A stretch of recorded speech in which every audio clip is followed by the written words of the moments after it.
हरिओम नमस्कार मित्रों, प्रणाम। जय श्री राम। मैं पुनः आपका स्वागत करता हूं श्री शिव शक्ति आध्यात्मिक चैनल पर। मित्रों, कल मैंने आपको ज्योतिष में सूर्य ग्रह के बारे में जानकारियां दी थी कि सूर्य ग्रह से हमें अपनी जन्म कुंडली में कौन कौन सी जानकारियां प्राप्त होती हैं, सूर्य के अनुसार हमें कौन सा फल और कौन सा दुख प्राप्त होता है, और सूर्य के पूजन का उपाय भी मैंने आपको बताया था। तो इसी कड़ी को आगे बढ़ाते हुए आज करेंगे चंद्रमा की बात। चंद्र ग्रह से हमें किस विषय पे जानकारी मिलती है, चंद्रमा से हम कौन से विषय का ज्ञान प्राप्त करते हैं, कैसा सुख कैसा दुख हमें चंद्र ग्रह से प्राप्त होता है, इसके बारे में आज चर्चा करते हैं। उससे पहले आपसे पुनः निवेदन है कि चैनल को सब्सक्राइब करें, शेयर करें, वीडियो को अधिक से अधिक देखें और अन्य लोगों को भी दिखाएं। तो चलो चंद्रमा पे चर्चा करते हैं।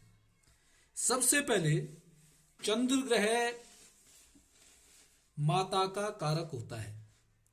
हमें मातृ सुख, मां का सुख किस प्रकार से प्राप्त होगा, ये चंद्रमा से पता चलता है।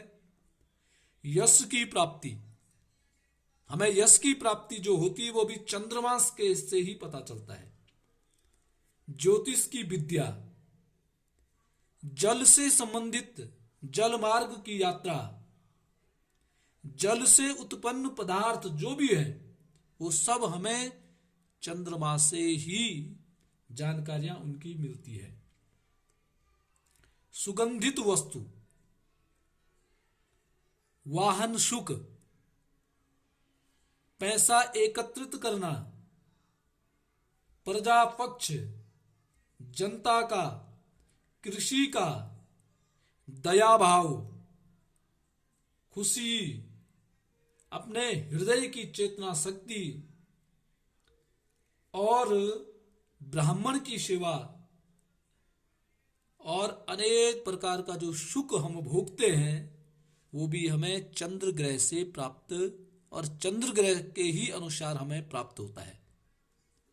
अब जो जो चीजें मैंने आपको गिनाई, यदि आपको उन चीजों में परेशानियां होती हैं, सब कुछ होने के पश्चात भी आप सुख का अनुभव नहीं करते हैं, तो कहीं न कहीं आपका चंद्र ग्रह पीड़ित है या चंद्र ग्रह खराब है। उसको आपको ठीक करना है, चंद्र ग्रह के उपाय करने हैं, चंद्र ग्रह को मजबूत करना है। तो चंद्र ग्रह को मजबूत करने के लिए सबसे पहले आपको मातृ शक्ति का, मां, बेटी, बहन, पत्नी, इनकी सेवा करनी पड़ेगी, इनका सत्कार करना, इनका सम्मान करना पड़ेगा चंद्र ग्रह को ठीक करने के लिए।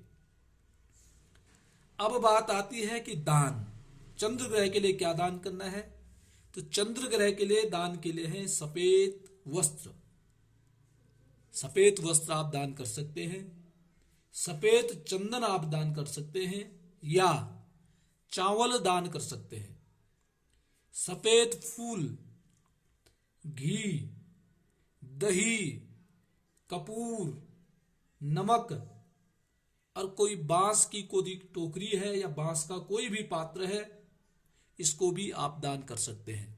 यदि धातु में आप दान कर सकते हैं तो चांदी, नग करना है तो मोती नग दान करो, दूध, सोमवार के दिन दूध का दान करो।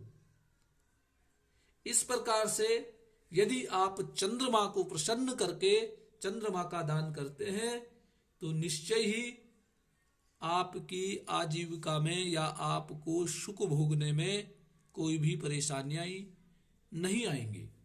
तो चंद्रमा को प्रसन्न करना है, तो चंद्रमा को प्रसन्न करने के लिए आपको इन वस्तुओं का दान करना है और उसके बाद आपको लाभ की प्राप्ति होगी।